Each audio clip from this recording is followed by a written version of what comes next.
Hola, muy buenos días a todos. Qué bueno encontrarlos aquí. Hola Eva, ¿cómo estás hoy? Hola Edu, feliz de volver a este nuevo live, encantada de estar contigo y con nuestra nueva invitada. Así es, y cuando escucho el video de lo que es nuestro proyecto, nuestro sueño, de aprender juntos, me emociona y veo cada palabra tiene su sentido, me encanta. Y agradezco y en eso aprovecho a cada una de nuestras empresas que invitan a ser parte de esta conversación a su comunidad de colaboradores. Lean Solutions, ISA, Nueva EPS, Fanalca y un montón de compañías más que han reconocido la importancia de esta conversación. Como decíamos en ese video de entrada, en comunidad, porque solos no podemos, mostrando vulnerabilidad, curiosidad.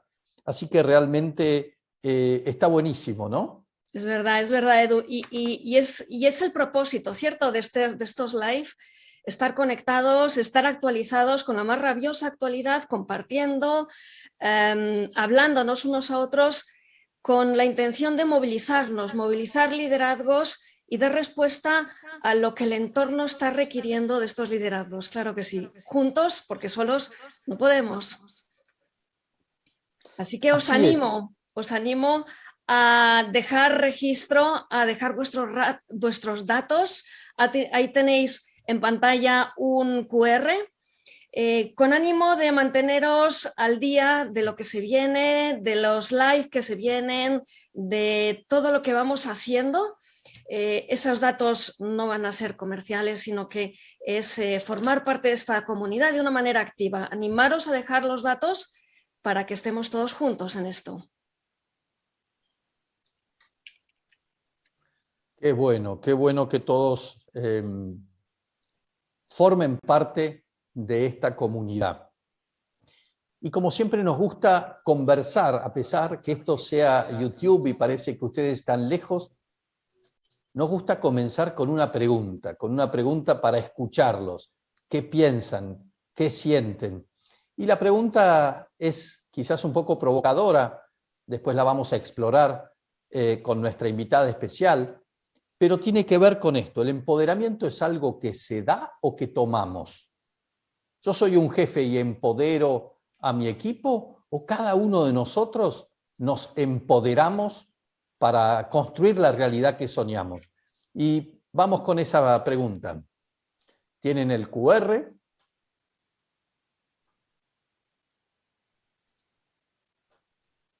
Y ya nos empieza a hacer pensar.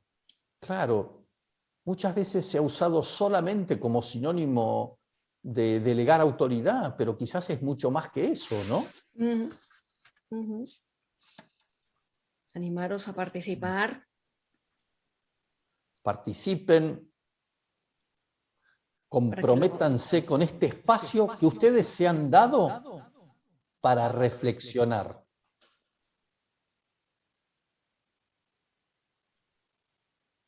Es cierto. Bien, mientras se van cumplimentando los datos, hablaremos de empoderamiento, efectivamente, Edu. Y dices, empiezas con una pregunta retadora, viniendo de ti, ¿por qué será que no me extraña? Estás provocándonos pensar, provocándonos reflexionar sobre empoderamiento. Etimológicamente, empoder es hacer fuerte, es hacer poderoso. Y la pregunta es si realmente alguien nos hace poderosos, si es el poder el que viene de fuera o qué tanto ya existe un poder aquí dentro que bien pudiéramos poner en marcha. ¿Cuál es el impacto de esta fuerza? ¿Dónde está esa fuerza? ¿Qué hacemos con ella o qué no hacemos con ella?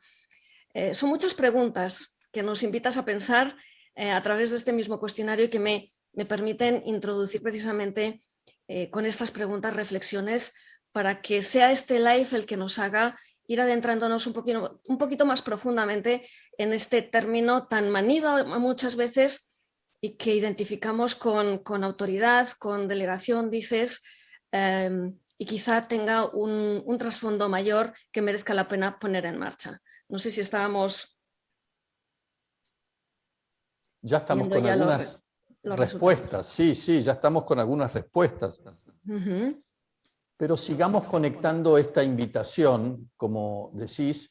Miren, hay de los dos, pero empieza a haber una inclinación a tomamos, ¿no? Nosotros la tomamos, no solo la damos, sino la tomamos. Me gusta muchísimo esa actitud. Y me gustaría conectar el tema con nuestro recorrido. De Nosotros, acuerdo. esta serie de lives la comenzamos con Sosan, hablando de autoconocimiento, que lo pueden ver en nuestro sitio, vale la pena cada palabra. Luego seguimos con Tal Ben Shahar, Camino a la Felicidad, cómo llevamos una felicidad en nuestro trabajo, en nuestro día a día. Y el último fue con Bernardo Vargas, un CEO que aplicando estos conceptos hizo una transformación tremenda en términos de multiplicar el valor de la empresa y el bienestar de los empleados. Y todo esto en el contexto de lo que nosotros estamos llamando ahora los objetivos de desarrollo interior, perdón. Esa ONG, esa comunidad, ese ecosistema de empresas, académicos y universidades que porque querían cumplir los objetivos de desarrollo sustentable, esos que las Naciones Unidas nos han propuesto como objetivos para el 2030, ellos dijeron, no podemos cambiar el afuera si no cambiamos primero el adentro. Y la organización, el evento, la ONG se llama Objetivos de Desarrollo Interior. Objetivo de Desarrollo Interior. Y en esa línea está toda la reflexión que estamos llevando a cabo. De acuerdo, todo un movimiento. Acá ahora vamos a proponer a la audiencia que nos puede enviar preguntas a través del chat de YouTube. Y un aviso importante para el canal de traducción al español. Nosotros vamos a tener ahora a Brynne y vamos a conversar con ella en inglés y se puede cambiar de canal para tener el audio en original, en contenido original, es decir, la charla, o la charla en español, toda traducida en traducción simultánea, en otro canal, ese canal que ustedes tienen arriba del chat de YouTube, en posición fija, también abajo de nuestra imagen en YouTube, para cambiar y ver la charla en español.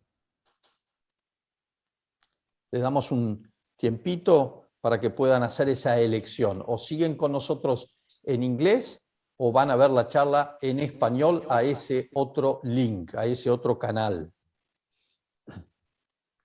Bueno, pero ya mucha introducción. Ahora queremos realmente poder conversar con nuestra invitada, Brynne Mcnulty, que es CEO y cofundadora, junto con Sebastián Noguera, de una compañía que se llama Habi, la mayor plataforma inmobiliaria en Colombia y México y flamante unicornio en Latinoamérica.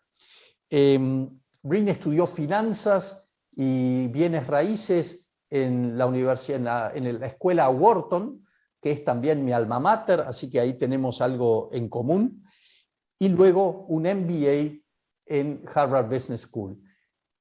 La compañía la fundó en el 2019, pero en estos últimos 4 años, Brynne también ha tenido 3 hijos, que tienen 4, casi 3 y un recién nacido, o sea que en estos 4 años hizo un unicornio y una familia con 3 hijos. ¿No es absolutamente increíble? De verdad que sí, de verdad que sí. Así que, Brynne, muy bienvenida. Qué bueno que estés con nosotros. Buenos días, gracias por invitarme. Estoy súper feliz de estar acá. Muy bien, muy bien. Bueno, podemos ahora entonces seguir conversando en inglés, your mother tongue, although you're married with a Colombian, so you'll have to practice your Spanish at some point. Practico siempre, pero I'll spare you all my horrific accent. Everyone who works with me is forced to deal with it. Not everyone here should be. Okay. The other day when we were preparing for this conversation, you said, the company that we are today is not the result of any specific directions Sebastián or me had given. So it's really the result of this empowerment.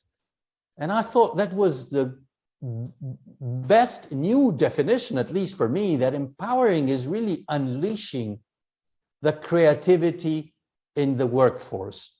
Tell me a little bit how you think about empowerment. What's your framework on the issue? Sure.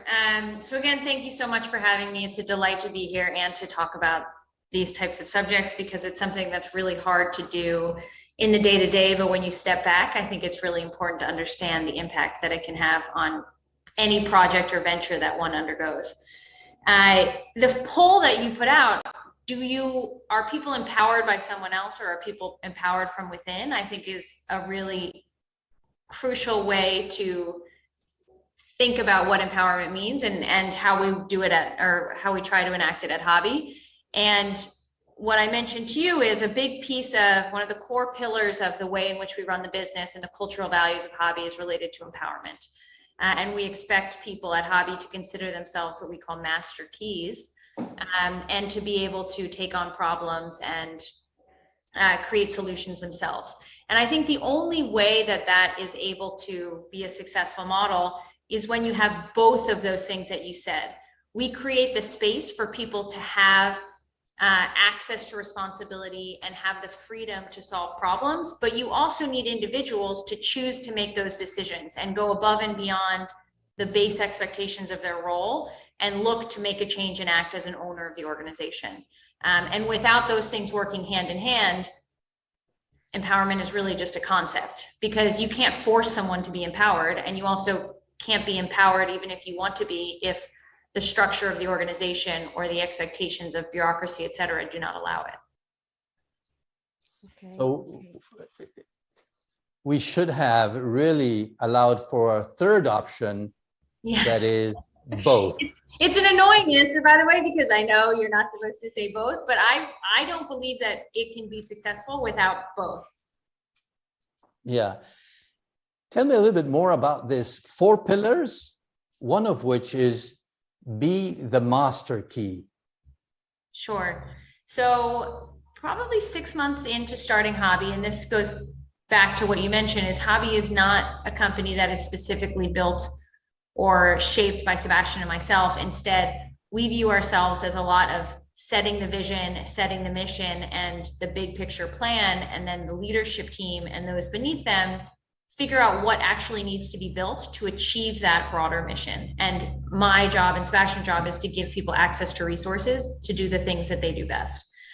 But 6 months in, we said, okay, we really want to formalize the cultural values of the company. And it doesn't make sense for Sebastian and myself to tell people what those values are. We feel really strongly about this core launch team that we've built, and we like what's going on. Let's see how they view who this company is and who we want to be going forward. And the team actually came up with these values, and we agreed with them and went forward. And now they're defined in walls and mugs on our sweatshirts everywhere. And they are: 1, I am a window, open and transparent, which goes to the idea of honesty and transparency and feedback, and really creating a culture where the truth, we ultimately are all looking for the truth, and we find ways to be always honest with one another. The next is I'm the customer's home. We serve people, and as we'll talk about later, I'm sure we serve the middle class in the most important financial decisions of their lives. We take that duty and that responsibility extremely seriously, and we want to act in a way that makes people always feel safe and feel that they are at home, so that they can make decisions that are right for them. And we will never choose to manipulate, misconstrue, misrepresent anything. Like, we're supposed to make them be in a place of safety. It's also worth noting that when we say customer, we mean any stakeholder. So that's the way we serve third-party clients. That's also the way we serve our allied brokers. That's also the way we serve stakeholders within the company, like other teams that someone might be working with. The next is I'm a window. The translation is funky, but effectively I'm the bell, but we all make the sound. And this is speaking towards teamwork. In our offices, we have big cowbells. Is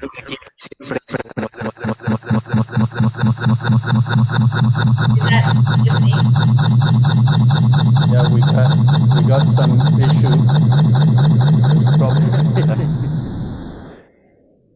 Okay, here we go. No problem. Technology surprised us. That was the bell. Yeah, That was the bell. That was the bell. We were all ringing the bell.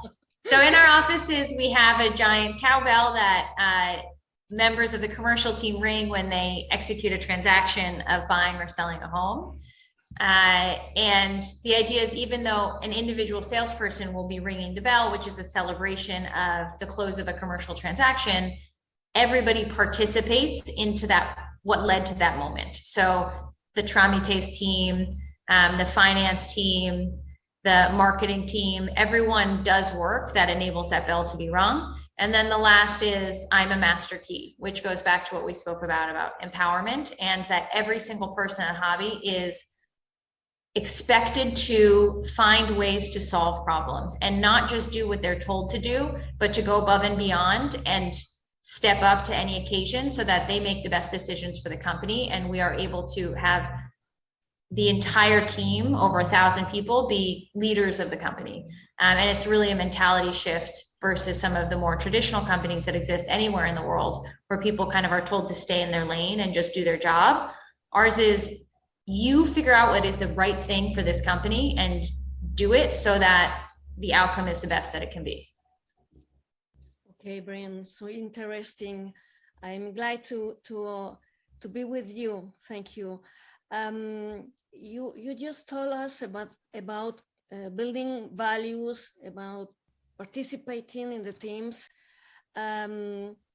thinking about the empowerment, thinking about to share, to construct, to build the culture of the Habi. What trouble, what issues did you find that's supposed to empower you by yourself to go through those troubles, those issues? So kind of what tools did I use to find empowerment in myself to get through difficult parts of starting the company? I mean, that's a tricky one because there's so many hard parts about starting a company, and I definitely did not do them all perfectly. I think there's some oversplit of the Spanish translation, but that's totally fine. One thing that I do a lot of is I reach out to mentors, and I lean really heavily on our investors. And I look to them for things that have worked and have not worked in other fast growing companies. And for me, as you know, given the language in which this interview is being conducted, I speak Spanish, but it's not perfect. And it's very ugly. It has a lot to be improved. So one challenge that I faced is, how do I genuinely connect with all of the employees across the 7 cities in Colombia, 3 cities in Mexico, or now kind of 10 states in Mexico, if you include the operations of our listing business, and make sure that they understand that I want them to WhatsApp me or to send me an email, and I want them to feel that they can raise issues to me directly, and I want them to understand what I see is working, what I see is not working, how I'm thinking about the company alongside Sebastian. So we've put into place more formal ways for those types of conversations to happen, and I'm able to prepare a little bit more and more effectively communicate. So some examples of that include, we have weekly or bi-weekly, every other week, fireside chats where Sebastian and I address the entire company, and we allow people to submit anonymous questions, which we answer every 2 weeks. And then I also periodically will send out written communications, which is a much more effective way for me to explain things sometimes when they're long and nuanced or very emotional, because it gives me the opportunity to edit and make them more kind of thoughtful than if I'm trying to go off the cuff in my second language. It's not as impactful sometimes. So a lot of those tips we've gotten from former investors who've seen companies grow really quickly, or all remote companies, or geographic expansion. And I implement those probably more early than I would otherwise, because I'm trying to overcome the barrier of not being as strong as I wish I were in my second language. The challenge to become a master key, that is to unlock the different doors, or to unlock all the doors. Is it more on the recruiting side or on the training side? Can we learn how to be a master key, or is that something you bring in and you have to detect in your interviews? So terrible answer again, but I will say both probably. And the real answer behind it is we're still figuring it out. I mean, we are really building the team in real time. We're figuring out different business units now that we run a couple of different business lines, and the types of people who succeed in different types of roles and different types of businesses and different geographies will vary. But we really have a recruitment process that emphasizes the importance of people who want to take power of their own career, want to solve this problem, and most importantly, are really driven by the problem that we're trying to solve and the mission of the company. For us, the fact, as I mentioned earlier, that we are empowering middle-class Latin Americans in the largest financial decisions of their lives, that we have this incredibly lofty vision of transforming residential real estate for hundreds of millions of people, and unlocking access, liquidity, et cetera. That's a really cool, exciting thing to dedicate your life to. Obviously, I'm biased because I am doing that, but our view is that if you have people who believe in the power of what that can be, they will be delighted to become master keys, and they will find ways to go above and beyond and act as a dueño of the organization, because everyone knows that success of the organization translates into success of all of these individuals and these families that we work with. So that's probably how we think about it on the recruiting side of, are people deeply committed to the mission and are they moved by it? And then on the training side, we've actually invested a tremendous amount, and the training has evolved over time to try to change old habits for people who come from somewhat of the more kind of bureaucratic, traditional type of companies, and teach people or give examples or show cases of how this has been done very effectively in the past. And then in less formal settings, we try to highlight or celebrate examples periodically of employees who've done an exemplary job of this type of taking power and acting as a master key. So we will highlight success stories during the fireside chats or during the Meet the Founder conversations that we have. And then every quarter, we have a company-wide winner of one of our values. And we do one value each quarter, and then we talk about why that person embodies the value and the types of work that they do. So it's really reinforced regularly in training and then throughout the life of someone at Habi. That's already very insightful. You know, if you really want to turn your team, and again, you don't have to be the boss, every one of you, to be more empowered, look for success stories, share those success stories. Try to be aligned with the incentives, you know, create an award, and even probably link that to the payment system. Is that something that you do, to link the 4 values, cultural values, to your reward systems? Yes, absolutely. So part of our regular biannual reviews, which may become more frequent, we're still working through continuing to improve in every aspect. But the way that we do performance reviews for compensation decisions include an assessment of people like superiors, reports, and peers in your adherence to the 4 company values. And that goes into the score, which relates to performance compensation. So it's not just talk, like we put our money where our mouths are with respect to adhering to the values.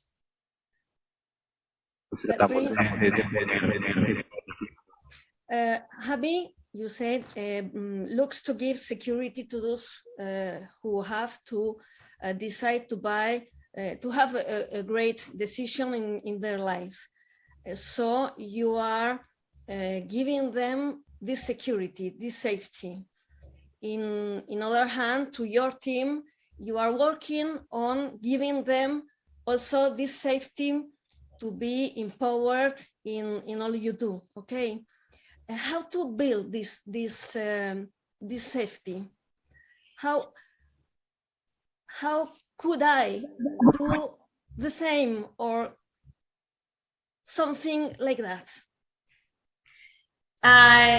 So we definitely, I want to also caveat all of this with, there's so many things that I do terribly. There's so many things that we learn every day. Like, I definitely am not the kind of bearer of perfect way to empower people. Like I fail all the time.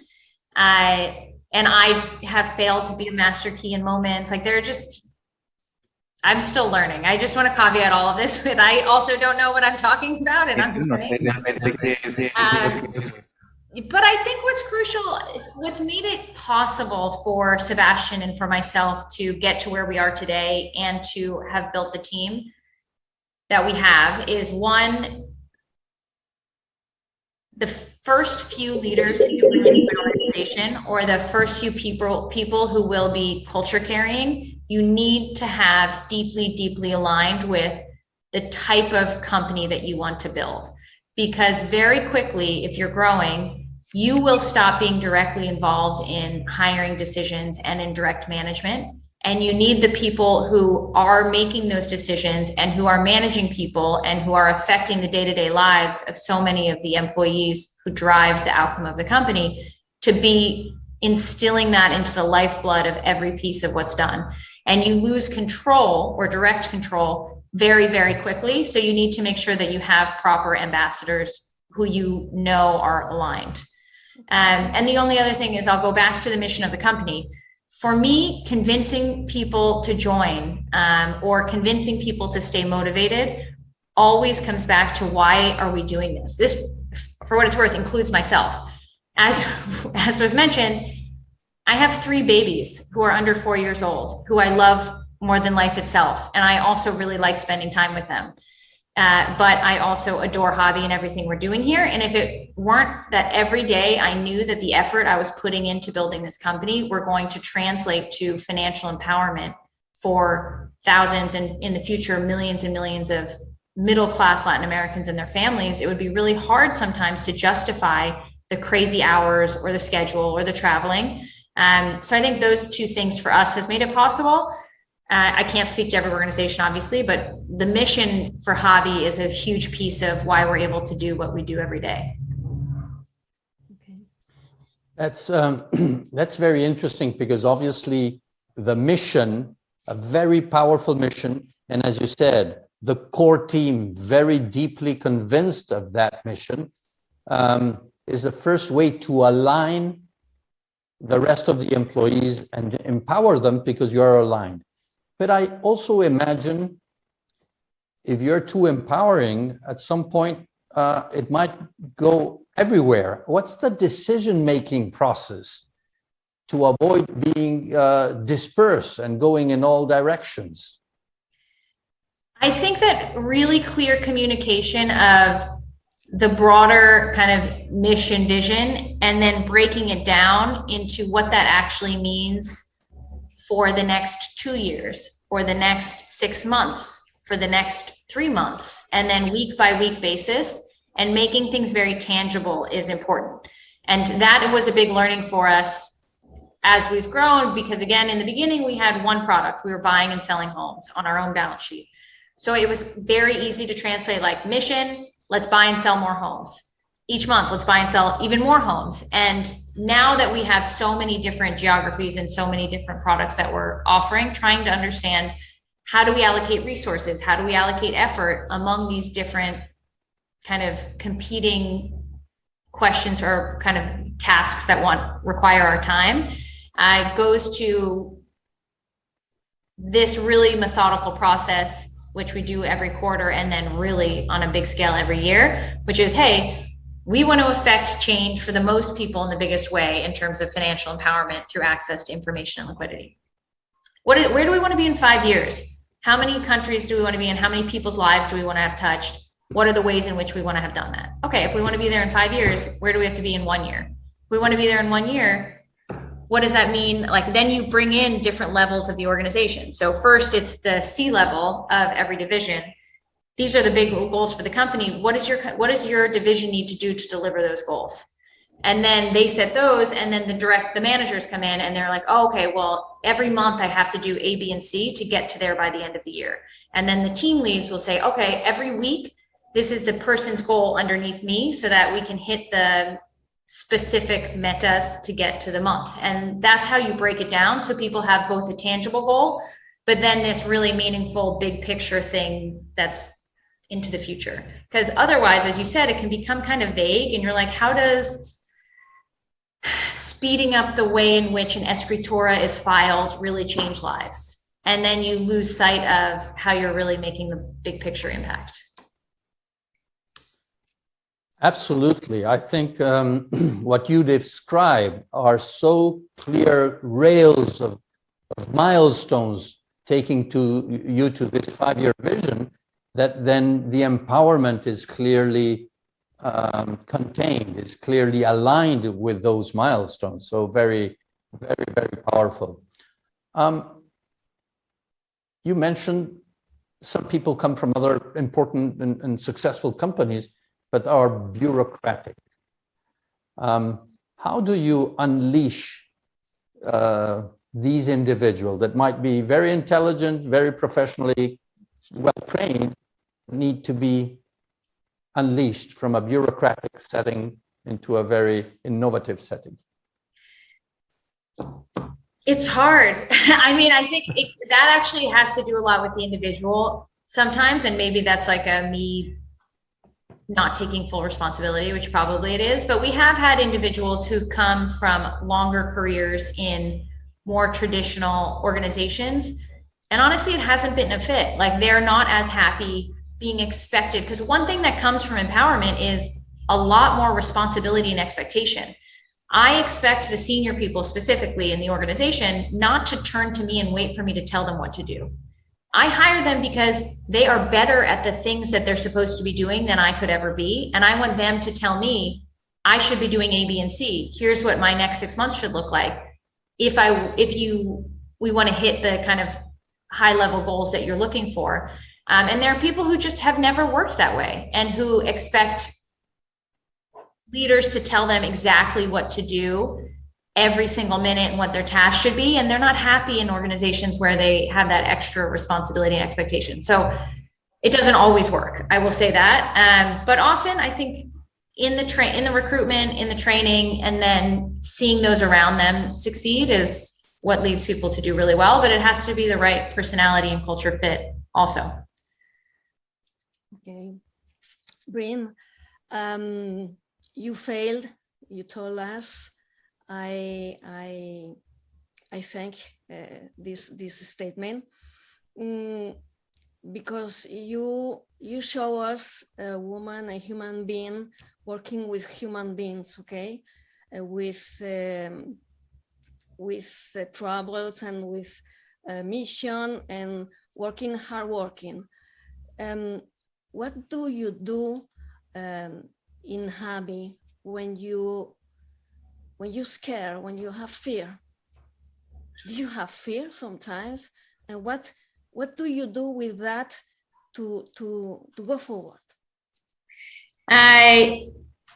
So I'll answer that in two parts. I think in terms of trying to be human and like be connected, I try to show at people at Habi that like my whole life, not just me in the role of co-founder, but if my kids are homesick, they'll be in and out of my Zooms, and I just let them sit on my Zooms and they're quiet and they kind of wave in the background. And I don't try to hide the fact that it's not always perfect. Like, I know that everyone, especially during COVID, had a lot on their hands. They had kids at home or parents at home or difficult kind of living situations. And there's nothing wrong with that. We're all wading through that madness together. And then in terms of like specific fear, it's a balance. I mean, there are obviously moments that I'm very afraid about different things that are happening. I don't think that it's healthy or fair to burden the rest of the company with some of my fears. And that's why people often say being a founder is the loneliest job, or like running a company is the loneliest job, which is why I'm so thankful that I have Sebastian, who is the most wonderful kind of counterparty in terms of personality and not only skill set and ability to like do our jobs, but like personality and willingness to ride out the crazy roller coaster that is Habi. So I lean really heavily on him during those periods of up and down, because he's the one person who I don't feel guilty burdening with the stress of everything that we're doing. And then also, honestly, my husband is like another emotional co-founder who bears the burden of a lot of the stress of everything we go through. With specific things that relate to different teams, I will share with them, I'm deeply concerned about A, B, and C, and like, we need to figure out a way through this together. But that is not something I would share with the whole fireside, for example, because that's not fair to everyone else. They're all dealing with the things they're worried about not achieving XYZ, and they don't need to carry mine as well. That's very interesting. This sharing, when you're empowered, you need an emotional partner, because having all the burden is hard.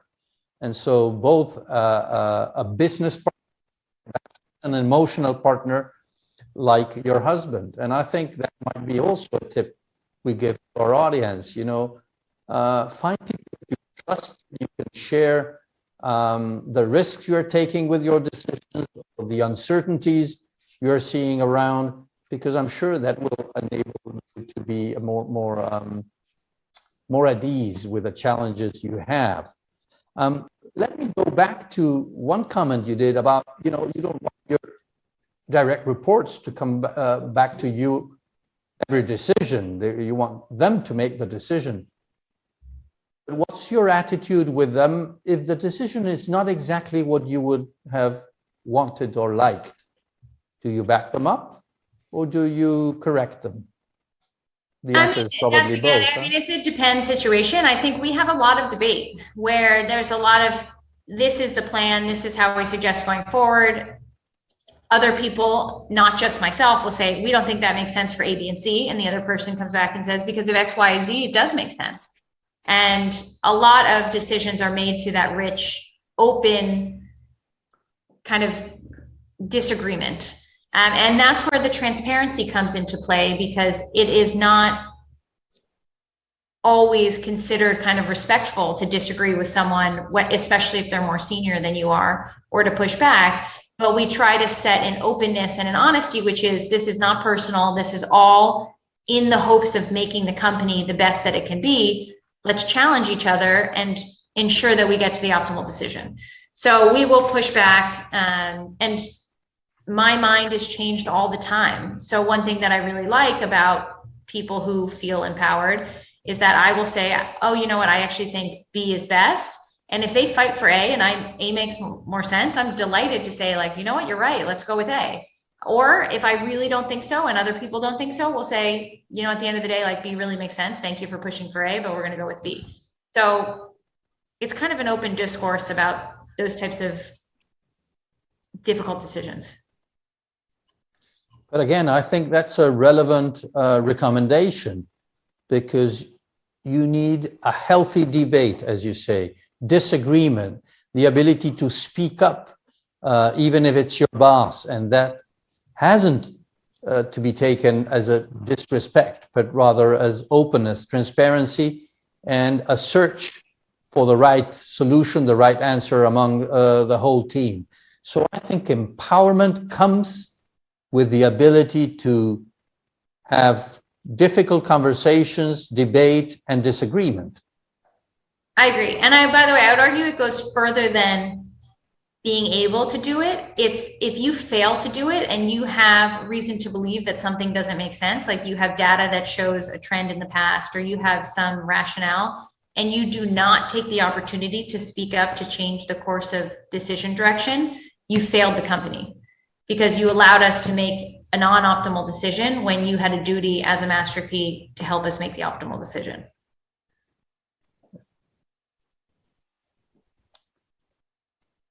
Eva. Yeah, you failed the company makes me think about a collectivity. You work with a collective mind, not working by individuality, isn't it? Actually, so you are when you explain that, you are explaining like a collective mind. I failed the company. I have a mission. We have a mission for the company, and all the communication, all you are explaining, I think is really, actually, it is really modern. Is the world maybe is seeking now in the companies. So I think it's a mindset. It's a mindset we have to change in the other companies to build this team building, this co-creation, this innovation all together. What recommendations will you give us about that?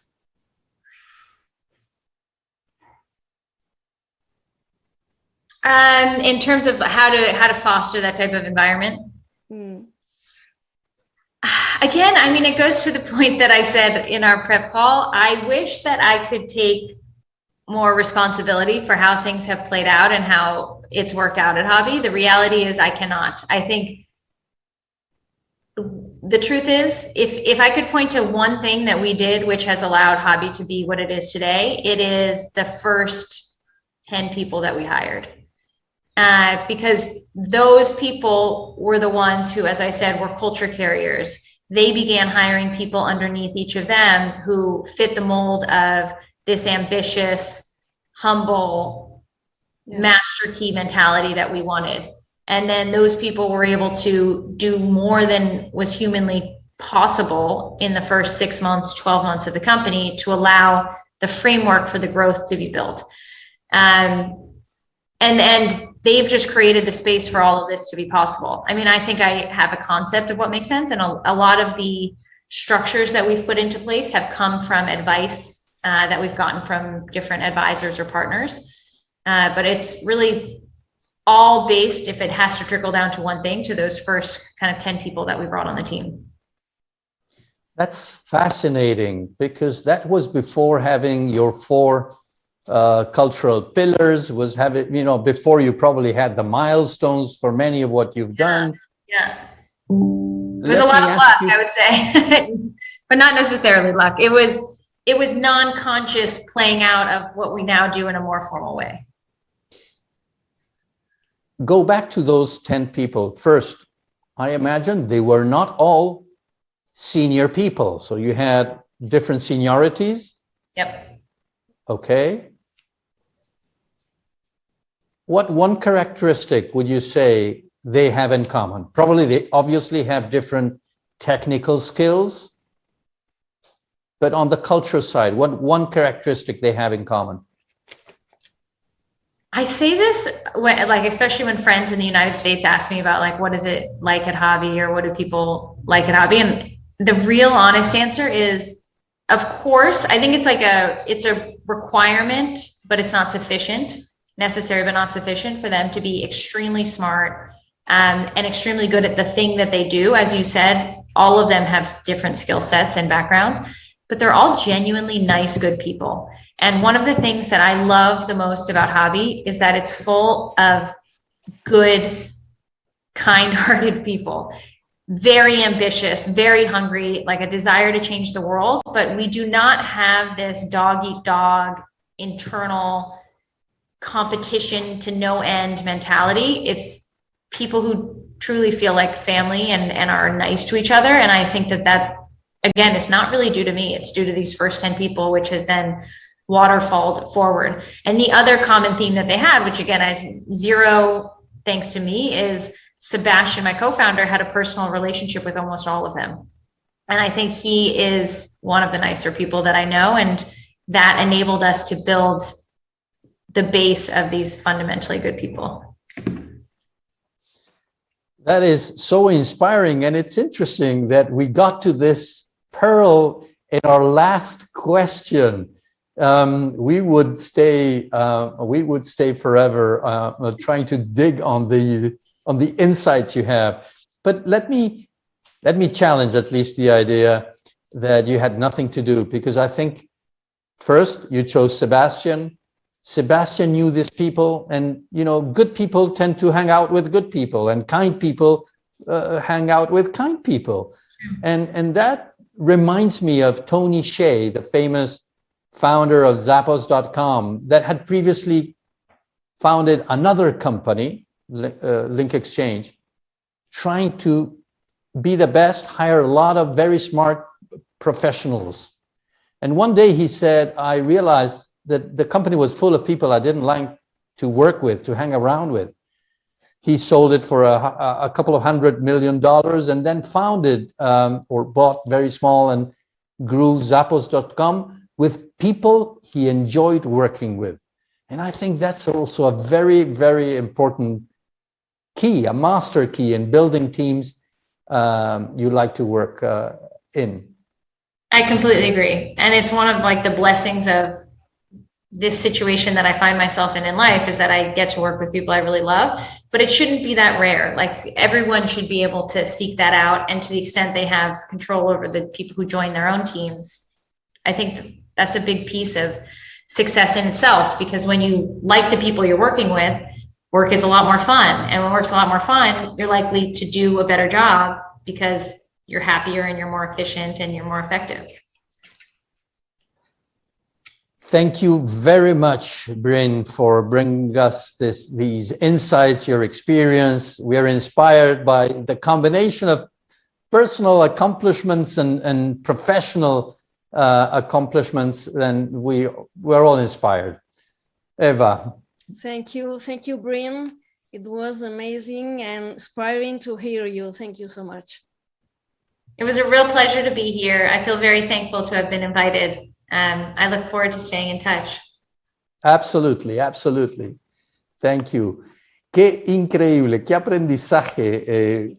Ustedes saben que hace años que hago esto y cada entrevista, cada encuentro, cada conversación me deja cosas nuevas, me inspira a seguir creciendo, ¿no, Eva? Definitivamente. Qué humanidad, qué mujer tan cercana. No sé, pero me ha dado esa sensación de conocerla de hace tiempo, ¿cierto, Edu?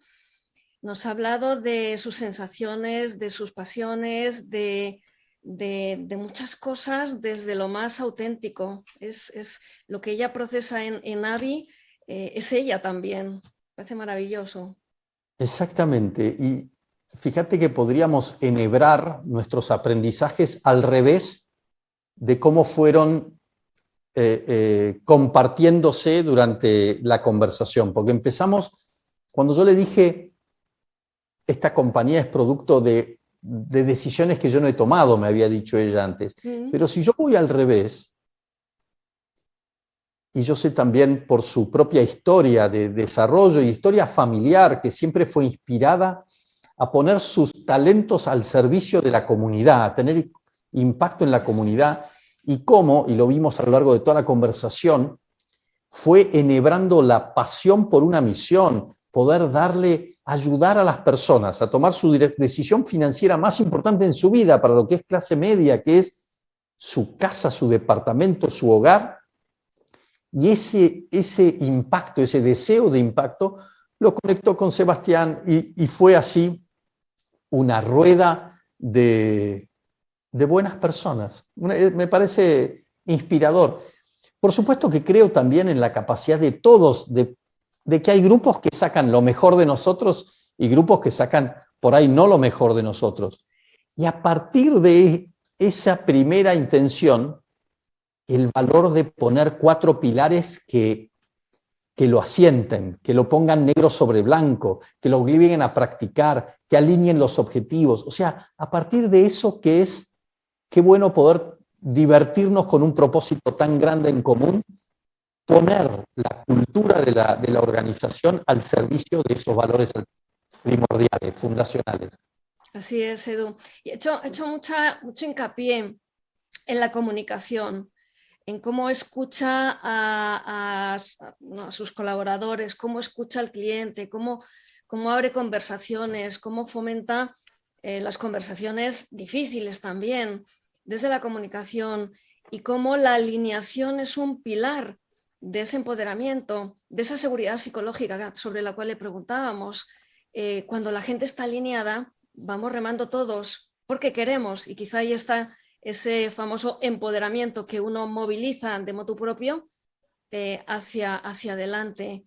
Ella lo comunica, fíjate en esos valores, transparencia y autenticidad, ¿cierto? Decía, lo que más me gusta de la gente con la que trabajo es que son ambiciosos, son competitivos, por una competitividad sana, y vienen a disfrutar y a remar todos por lo mismo, alineados en comunicación. Totalmente, pero verdad que yo digo, a ver, ¿qué puedo hacer distinto? ¿Qué puedo hacer distinto mañana a la mañana? Estamos en los equipos, primero conectar con nuestro propósito, en cual todas las organizaciones dan un servicio a la sociedad a través de sus productos, de sus bienes y servicios. Pero además, y esto lo creo profundamente, cada equipo y cada organización tiene como propósito ayudarnos a crecer.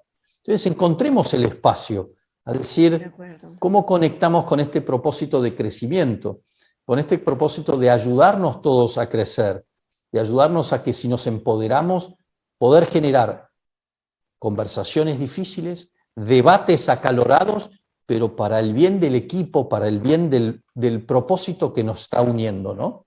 De acuerdo, de acuerdo. Y ese propósito nos legitima en ese empoderamiento, que significa que arriésgate, atrévete venga, avanza hacia allá aunque no lo hayas hecho nunca. Como ya he dicho, es que nos hemos equivocado mucho y seguiremos equivocándonos, ¿no? Entonces, esa legitimación del empoderamiento que nos lleve a esa movilización, pues juntos se puede, juntos se realiza, lo cual nos pone de nuevo, volvemos un poquito, Edu, a la reflexión del principio. Empoderar no es, si yo me voy a quedar esperando a que alguien me dé un poder, pues claro, quizá estamos en un concepto, en un paradigma de empoderamiento obsoleto, antiguo, sino que es descubrir, oye, el talento que quizá Brynne nos ha demostrado que ella observa en sus colaboradores, la capacidad de toma de decisiones que ella fomenta, ella da el espacio, pero las decisiones las toman los equipos. Esto es algo relevante a poner sobre negrita. Tal cual. Y nuevamente, y para terminar este segmento, decir, si yo quiero crecer en empoderamiento en mi equipo, llevemos la conversación al equipo. Digamos, ayer estuve en una conversación y nos preguntábamos, primero, que empoderarnos es capturar la creatividad de todos nosotros. ¿Cómo pedir feedback? ¿Cómo puedo hacer para poder dar más de mí? Ustedes, ¿cómo pueden hacer? Y de vuelta, no hay que esperar al jefe. Yo tengo esa impaciencia de decir, organicemos, conversemos y tengamos un poquito de autoconocimiento como equipo para poder ser un paso más, para poder empoderarnos y ser soluciones y no solo problemas. De acuerdo. Empoderarnos en ese sentido, juntos, el abrir conversaciones, Edu, no estar de acuerdo unos con otros, se vale sentirnos vulnerables, es parte de la humanidad, de la condición humana. Se vale sentir temores, claro que sí. Se vale estar preocupados y poner sobre la mesa disensos, preocupaciones, éxitos también. Es parte de un flujo de comunicación que quizá vale la pena reflexionar cada uno de nosotros en nuestro propio entorno. Sí, parte del liderado. Me encantó. Así que empoderar y empoderarse es conversar un poco más. Gritty conversations, dicen en inglés. Gritty son son ásperas, esas que nos sacan de nuestra zona de confort. Y queremos preguntarnos, nos quedan solo unos minutitos, pero queremos preguntarnos y preguntarles a cada uno de ustedes con qué sentimiento terminamos esta sesión. ¿Cómo se van? Nos vamos a desconectar de YouTube ahora en breve, 4 minutos. ¿Cómo se van? Podemos poner, ahí está el QR, o directamente se ponen en el link para, defínelo en una palabra. ¿Con qué emoción te vas de este encuentro? ¿Con qué emoción te vas de este encuentro?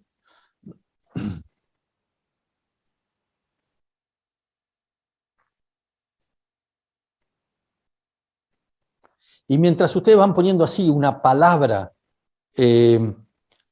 nosotros los invitamos a sumarse a nuestras redes sociales para estar más conectados, para tener más contenido, para tener insights y reflexiones sobre el liderazgo, para volver a vivir los mejores momentos de los encuentros que ya tuvimos, incluso los del año pasado.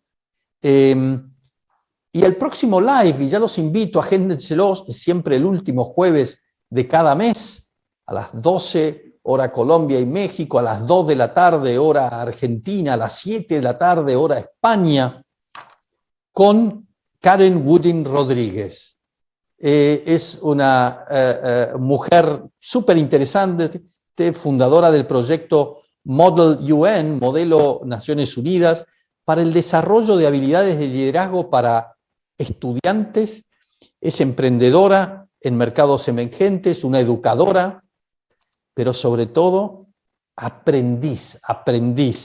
Y hablaremos de mindset, de redes, de desarrollo social en el trabajo diario, ¿no? ¿Cómo podemos incluir a todo, al conjunto, al mundo, en su propósito y en el ecosistema de colaboración? Ella ha tenido experiencias en la India, en Medio Oriente, en México, en Estados Unidos. Realmente ha viajado por el mundo tratando de capturar el valor del otro. Así que ahí vamos a estar conversando con ella. Mucho nos va a enseñar, mucho, y con mucha ilusión lo estoy ya esperando, Edu. Vamos a ver cómo va esa pregunta clave, con qué sentimiento te vas, con qué emoción. Ahí lo tenemos. Inspirados. Inspirados, bueno. Coincido totalmente. Inspirados. Espectacular, espectacular. Y les recordamos, porque queremos que Westfield nos ha otorgado 12 becas por un MBA para Latinoamérica, y es uno de nuestros compromisos acompañar a las personas a potenciar su liderazgo. Entonces, junto con nuestro aliado Westfield Business School, entregamos estas 12 becas, abrimos la convocatoria, inviten a toda persona que ustedes conozcan que le interesen la capacitación, y aquí tenemos los detalles en el código QR o en el link del chat, para aplicar, para convocar y presentarse para ser los ganadores de alguna de estas 12 becas de Westfield Business School. Súper, pues daros las gracias a todos, a Brynne y Mcnulty, por todo lo que nos ha enseñado hoy, Edu. Edu, gracias un día más. A todos los presentes por acompañarnos, seguid ahí, seguid en nuestro próximo live. Compartamos en redes, sigamos aprendiendo unos de otros. Gracias a todos nuestros sponsors, sin ellos esto tampoco es posible, así que entre todos estamos haciendo un movimiento. Gracias a todos por estar con nosotros hoy. Muchas gracias, Eva, muchas gracias a todos. Nos encontramos en el próximo live. Thank you, Brynne. Thank you, Brynne.